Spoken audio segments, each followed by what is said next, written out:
And hi Andy, this is Uma. Day 4. What do you think different ways increasing money? How do you cross 24 hours boundaries కనుక తీసుకుంటే మనకి ప్రతి ఒక్కరికి 24 అవర్సే ఉంటుంది. But ఇది ఏంటి అంటే employees need money, business people need time. So who are focus on time, the time is proportional to money.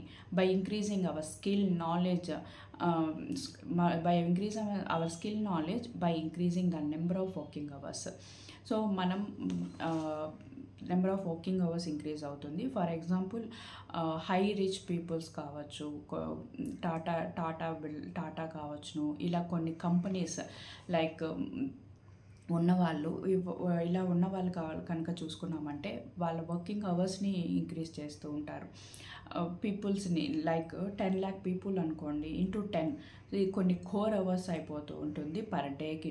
So వీళ్ళు కూడా 24 అవర్సే ఉంటుంది కదా, బట్ ఇక్కడ వాళ్ళ టైం అనేది మల్టిపుల్ చేసుకుంటూ ఉంటారు. We can hire the people under we can keep a companies by hiring the people. The number of hours will working increase. Not in this process, not only my 24 hours increase, the working hours will also be including. This will take us across 24 hours boundaries. So ఈ 24 hours boundaries ఉన్న వాళ్ళకి మనం income ఉంటుంది, freedom ఉంటుంది, health ఉంటుంది, and వీళ్ళ స్కిల్స్ని upgrade చేస్తూ ఉంటారు, ఫినాన్షియల్గా ఇండిపెండెంట్ ఉంటారు.